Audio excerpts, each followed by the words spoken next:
আমাদের প্রত্যেকদিন যে কাজগুলো প্রয়োজন এগুলো করা ছাড়া আমরা বেশিরভাগই বেহুদা কাজ করি। যেমন প্রতিদিন সোশ্যাল মিডিয়াতে ঘন্টার পর ঘন্টা সময় স্ক্রল করে নষ্ট করে দিই। এই ডোপামিন ডিটক্সের বইটাতে বলেছিল এই পৃথিবীর অনেক কোম্পানি আছে যারা আপনার মনকে চুরি করার জন্য, আপনার ডোপামিন খরচ করার জন্য কোটি কোটি মিলিয়ন ডলার যারা খরচ করে শুধুমাত্র আপনার ডোপামিন, আপনার মনোযোগ আটকে রাখার জন্য। যত বেশি আপনার মনোযোগ আটকে রাখতে পারবে তত বেশি তারা টাকা উপার্জন করতে হবে। পৃথিবীর সবচেয়ে বেশি কারেন্সি হলো মনোযোগ। পৃথিবীর বর্তমান প্রজন্মের বর্তমান যে সময়টা, ওই সময়তে সবচেয়ে বড় কারেন্সি হলো মনোযোগ। যে যার মনোযোগ যতটুকু আটকে রাখতে পারবে যে কোনো কাজে, সে ততটুকু উপার্জন করতে পারবে। ফেসবুক বলেন, ইনস্টাগ্রাম বলেন, মেটা, যতগুলো কোম্পানি আছে দেখবেন তারা তাদের প্রত্যেকটা ফিচার আপডেট করতে আছে শুধুমাত্র মানুষের মনোযোগকে আকর্ষণ করার জন্য।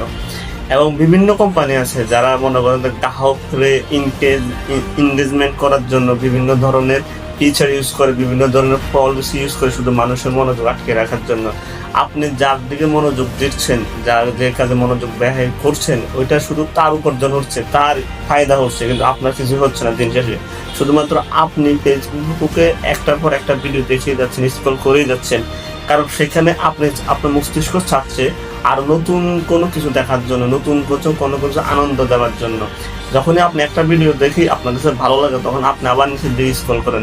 এর থেকে ভালো কোনো কিছু, এর থেকে ভালো কোনো আনন্দদায়ক, এর থেকে ভালো কোনো মনে করেন যেটা আপনার ডোপামিন খরচ করতে পারে, মানে যেটা আপনাকে মনে করেন আরো বেশি উৎফুল্ল করতে পারে, এই ধরনের ভিডিও দেখতে গিয়ে দেখবেন যে আপনার 2 ঘন্টা 3 ঘন্টার সময় আস্তে আস্তে শেষ হয়ে যাচ্ছে।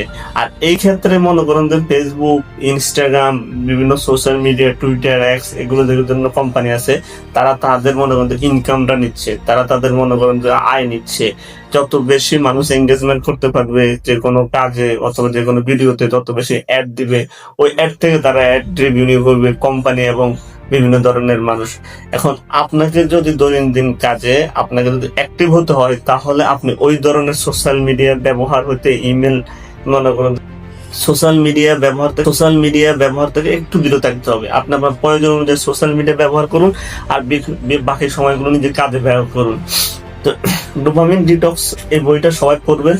এই বইটা পড়লে মোটামুটি আপনি আপনার সময়গুলো কিভাবে ম্যানেজমেন্ট করবেন মোটামুটি আপনি বুঝতে পারবেন। কোন কোন জায়গায় আপনি আপনার ডোপামিন খরচ করতে আছেন, কোন কোন জায়গায় আপনি আপনার মনোযোগটা সবচেয়ে বেশি ব্যয় করতে আছেন, তাহলে আপনি বুঝবেন।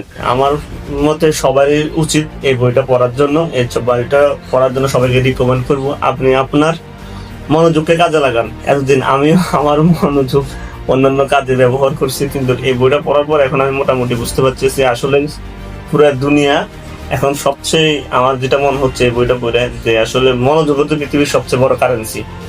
ধন্যবাদ, সবাই ভালো থাকবেন। তো পরবর্তী ভিডিওতে আবার দেখা হবে।